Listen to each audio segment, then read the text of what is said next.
I feel soggy. Two-letter word that we hear everywhere.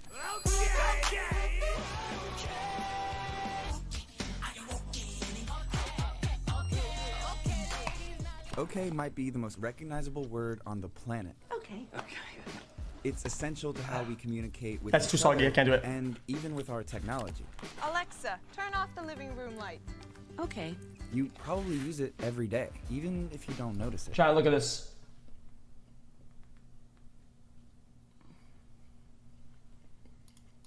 That is But fucking what does disgusting. okay actually mean? And where did it come from? Okay. Okay then. Okay, thank you.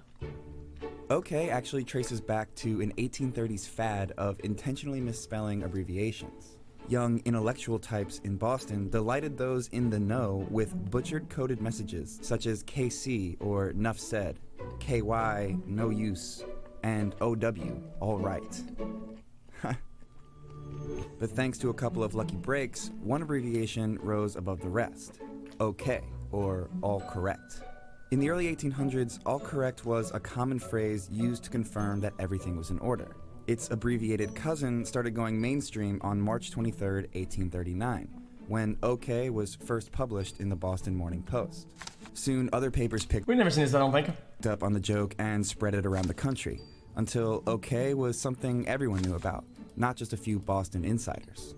And OK's newfound popularity even prompted a flailing US president from Kinderhook, New York, to adopt it as a nickname during his 1840 re-election campaign. Van Buren's supporters formed OK clubs all over the country, and their message was pretty clear. Old Kinderhook was all correct. The campaign was highly publicized and turned pretty nasty in the press. His opponents ended up turning the abbreviation around on him, saying it stood for Orphan Conspiracy or Orphan Catastrophe.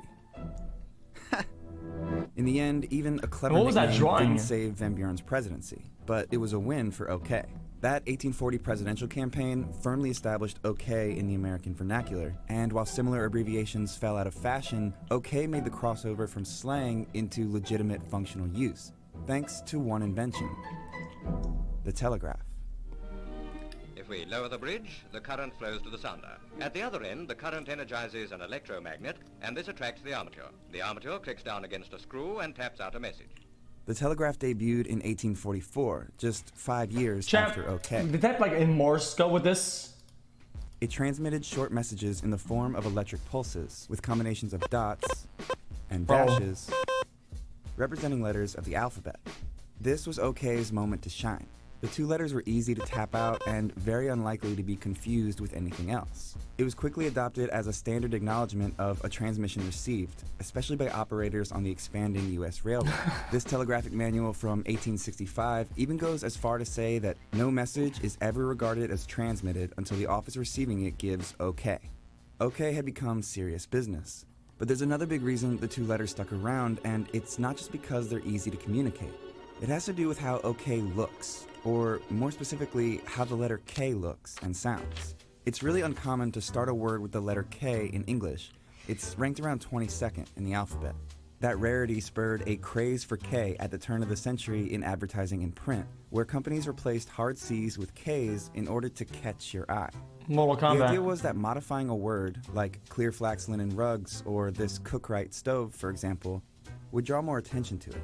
And that's still a visual strategy. We see K represented in modern corporate logos, like Krispy Kreme and Kool-Aid. It's the K that makes it so memorable. By the 1890s, OK's Bostonian origins were already mostly forgotten, and newspapers began to debate its history, often perpetuating myths in the process that some people still believe, like the claim that it comes from the Choctaw word OK, which means so it is. Choctaw gave us the word okay. OK's beginnings had become obscure, but it didn't really matter anymore. The word was embedded in our language. No. Today, we use it as the ultimate neutral affirmative. Okay then. Okay then. Learn to truly love yourself. Okay. Okay, get yourself up here. Okay. I don't know what to say. Say okay. Settle then. Alan Metcalf wrote the definitive history of OK, and he explains that the word affirms without evaluating, meaning it doesn't convey any feelings, it just acknowledges and accepts information. If you got home okay, it just means you were unharmed. If your food was okay, then it was acceptable. And okay confirms a change of plans. It's sort of a reflex at this point. We don't even keep track of how much we use it, which might be why okay was arguably the first word spoken when humans landed on the moon. 30 seconds forward. Contact light. Okay, engine stop. We copy it down, Eagle. Not bad for a corny joke from the 1830s. Alright guys, cut it out. Oh man, that was actually interesting, dude. I enjoy those. I think these are like Vox's top content, like educative, historical pieces that are fun, not some. Oh yeah, and There's a two-letter word that... in this year we had this, and it was the Republicans, the this and that. Like, dude, fuck, man, dude. I was watching this, man. Like, fuck, dude.